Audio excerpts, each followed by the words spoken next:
ఆ డేటాను కూడా వెరిఫై చేస్తే చాలా వరకు అనర్హులనైతే ప్రభుత్వం అయితే గుర్తిస్తుంది పథకాల అమల్లో. డేటా అయితే సబ్మిట్ చేయడానికి ఇప్పుడు ప్రభుత్వం సచివాలయ సిబ్బందికి అవకాశం అయితే ఇచ్చిందంటే అమలు చేస్తే గనక ఏమవుతుందంటే ఇప్పుడు ఆడబిడ్డ నిధి పథకం అయితే తీసుకోండి. అలాంటి వారికి ఆ పథకం ఆపేయడానికి అవకాశం అయితే ఉంటుంది. అలాంటి డేటా అయితే గత ప్రభుత్వం అయితే చేపట్టలేదు. ఇప్పుడు కూటమి ప్రభుత్వం వచ్చేసి కొత్తగా అలాంటి డేటా కూడా తీసుకుంటుంది. వాళ్ళు విదేశాల్లో ఉంటున్నట్టుగా మ్యాప్ అవ్వాలి. అది అక్కడ వేరే సచివాలయం అయితే ఏర్పాటు చేసే అవకాశం అయితే ఉంది. అంటే కొత్తగా సచివాలయ ఉద్యోగాల ఏపీ ప్రభుత్వం సంక్షేమ పథకాల అమలుకే కాకుండా సచివాలయాల రేషనలైజేషన్ కూడా ఈ హౌస్ హోల్డ్ మ్యాపింగ్ డేటాను అయితే వినియోగించనుందని అయితే తెలుస్తుంది. ఒకవేళ హౌస్ హోల్డ్ మ్యాపింగ్ డేటాని వినియోగిస్తే పర్లేదు కానీ హౌస్ హోల్డ్ మ్యాపింగ్ డేటాలో ప్రస్తుతం సచివాలయ సిబ్బంది వెరిఫికేషన్ అయితే చేస్తున్నారు కదా, ఆ డేటాను కూడా వెరిఫై చేస్తే చాలా వరకు అనర్హులను అయితే ప్రభుత్వం అయితే గుర్తిస్తుంది పథకాల అమల్లో. అది ఏ విధంగానే చూసినట్లయితే ప్రెజెంట్ సచివాలయ సిబ్బంది వచ్చేసి ఇప్పటికే వాలంటీర్లు చేసిన హౌస్ హోల్డ్ మ్యాపింగ్ డేటా ఏదైతే ఉందో ఆ డేటాను అయితే రకరకాలుగా వెరిఫికేషన్ అయితే చేస్తున్నారు. అంటే ఇప్పటికీ హౌస్ హోల్డ్ మ్యాపింగ్ డేటాను అయితే తీసుకోండి. ఆ డేటాను బేస్ చేసుకుని ఆ హౌస్ హోల్డ్ అనేది జియో ట్యాగింగ్ అయితే పూర్తి చేశారు. ఆ డేటా ఆధారంగా ఇప్పటికే ప్రభుత్వం పెన్షన్లు అనేవి ఇంటి వద్దే ఇస్తున్నారా లేదంటే ఎంత దూరంలో ఇస్తున్నారు ఇలాంటి డేటా అంతా కూడా ప్రభుత్వం అయితే చెప్తుంది. దీంతో పాటుగా ఇప్పటికే ఆ హౌస్ హోల్డ్ డేటాలో ఉన్నటువంటి సభ్యులు ఎవరైతే ఉన్నారో వారందరూ కూడా ఇదే ఊర్లో అంటే అదే ఊర్లో ఉంటున్నారా లేదంటే వేరే దేశంలో ఉంటున్నారా ఇలాంటి డేటా అంతా కూడా తీసుకుంటున్నారు. అంటే ఉదాహరణకి ఒక కుటుంబాన్ని తీసుకోండి. ఆ కుటుంబంలో నలుగురు సభ్యులు ఉంటే ఆ నలుగురు కూడా అదే గ్రామంలో ఉంటున్నారా లేదంటే వేరే రాష్ట్రంలో ఉంటున్నారా వేరే దేశంలో ఉంటున్నారా ఇలా డేటా అయితే సబ్మిట్ చేయడానికి ఇప్పుడు ప్రభుత్వం సచివాలయ సిబ్బందికి అవకాశం అయితే ఇచ్చింది. అంటే వారి చేత ఆ విధంగా సర్వే అయితే చేస్తుంది. దీంతో పాటుగా ప్రభుత్వం దగ్గర ఉన్నటువంటి డేటాను బేస్ చేసుకుని వారి డేటా ప్రభుత్వం దగ్గర అయితే ఉంది కానీ వారు ఎక్కడ కూడా ట్రేస్ అవ్వకపోతే హౌస్ హోల్డ్ మ్యాపింగ్ లో అలాంటి వారి డేటా కూడా ఇప్పుడు సచివాలయ సిబ్బందికి అయితే పంపడం జరిగింది. అంటే ఉదాహరణకి ఇప్పుడు రెవెన్యూ రికార్డులు కానివ్వండి స్కూల్ డేటా కానివ్వండి ఆ డేటా అంతా కూడా ప్రభుత్వం దగ్గర అయితే ఉంటుంది. వారందరి పేర్లు ఆధార్ నెంబర్లు ప్రభుత్వం దగ్గర ఉన్నాయి కానీ వారు హౌస్ హోల్డ్ మ్యాపింగ్ లో ఎక్కడ కూడా ట్రేస్ అవ్వటం లేదు. అలాంటి వారి డేటా అంతా కూడా ఇప్పుడు సచివాలయ సిబ్బంది లాగిన్ కి అయితే పంపారు. ఇప్పుడు వాళ్ళ లాగిన్ లో ఆ పర్సన్స్ ఎవరైతే ఉన్నారో అంటే ఎక్కడ కూడా ట్రేస్ అవ్వని పర్సన్స్ ఎవరైతే ఉన్నారో వారికి సంబంధించి హౌస్ హోల్డ్ మ్యాపింగ్ డేటా అయితే సబ్మిట్ చేయాలి. అంటే ఆ పర్సన్ వచ్చేసి అదే గ్రామంలో ఉంటున్నారా ఒకవేళ ఉంటే హౌస్ హోల్డ్ మ్యాపింగ్ చేసేయాలి. లేదంటే వేరే గ్రామంలో ఉంటున్నారా వేరే గ్రామంలో ఉంటే వేరే గ్రామానికి ఆ పర్సన్ ని హౌస్ హోల్డ్ మ్యాపింగ్ చేసే విధంగా గ్రామానికి ఆ డేటా అయితే ట్రాన్స్ఫర్ చేయాలి. ఒకవేళ ఆ వ్యక్తి చనిపోయారా ఒకవేళ చనిపోయినట్లయితే చనిపోయినట్లుగా మార్క్ చేయాలి.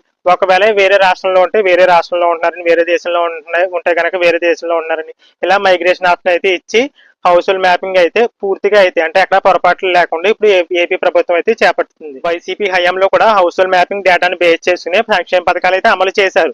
కాకపోతే ఇప్పుడు కొత్తగా ఏం చేస్తున్నారంటే హౌస్ హోల్డ్ మ్యాపింగ్ లోనే ఆ పర్సన్ వచ్చేసి ఇదే రాష్ట్రంలో ఉంటున్నారా వేరే రాష్ట్రంలో ఉంటున్నారా ఇలాంటి డేటా అంతా కూడా సబ్మిట్ చేయడానికి ఇప్పుడు అవకాశం అయితే ఉంది. ఒకవేళ ఆ డేటాను బేస్ చేసుకుని పథకాలు అయితే అమలు చేస్తే గనక ఏమవుతుందంటే ఇప్పుడు ఆడబిడ్డ నిధి పథకం అయితే తీసుకోండి. ఆడబిడ్డ నిధి పథకం ద్వారా మహిళలు ఎవరైతే ఉన్నారో వాళ్ళకి 1500 రూపాయలు అయితే అందిస్తామన్నారు.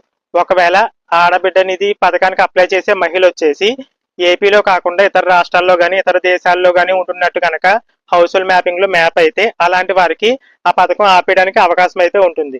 అలాగే గతంలో రైతు భరోసా కూడా వైసీపీ హయాంలో ఏం చేశారంటే అడ్రస్ తప్పుగా ఉంటాయి అంటే ఆధార్ అడ్రస్ అనేది వేరే రాష్ట్రంలో ఉంటే అమలు చేయలేదు. లాస్ట్ లో యానం వాళ్ళకు కూడా అవకాశం కల్పించారు అనుకోండి అది వేరే విషయం. గత ప్రభుత్వంలో కూడా ఆ విధానాన్ని అయితే ఫాలో అయ్యారు కానీ మరీ ఇంతలా అంటే హౌస్ హోల్డ్ మ్యాపింగ్ డేటాలోనే ఆ పర్సన్ వచ్చేసి ఇక్కడే ఉంటున్నారా వేరే రాష్ట్రంలో ఉంటున్నారా వేరే దేశంలో ఉంటున్నారా అలాంటి డేటా అయితే గత ప్రభుత్వం అయితే చేపట్టలేదు. ఇప్పుడు కూటమి ప్రభుత్వం వచ్చేసి కొత్తగా అలాంటి డేటా కూడా తీసుకుంటుంది. మేబీ ప్రభుత్వ పథకాలు ఇప్పుడు చెప్పిన కదా ఒక ఎగ్జాంపుల్ అలాంటి విధంగా కూడా ఏపీ ప్రభుత్వం ఈ డేటాను వినియోగించుకునే అవకాశం అయితే ఉంది. ఇక మరొక ఉదాహరణ చూసినట్లయితే ఒక స్టూడెంట్ వచ్చేసి విదేశీ విద్యా దీవెన స్కీమ్ కి అప్లై చేశారు అనుకోండి.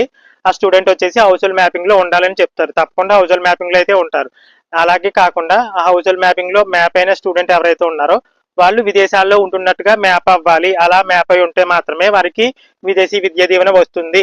అలాంటి కండిషన్ ఏదైనా పెడితే మళ్ళీ ఆ స్టూడెంట్ కి విదేశాల్లో ఉంటున్నట్టుగా మార్క్ చేయవలసి ఉంటుంది. అలాంటి సందర్భాల్లో కూడా మేబీ హౌస్ హోల్డ్ మ్యాపింగ్ లో ప్రస్తుత వెరిఫికేషన్ డేటా అయితే ఉపయోగించవచ్చు.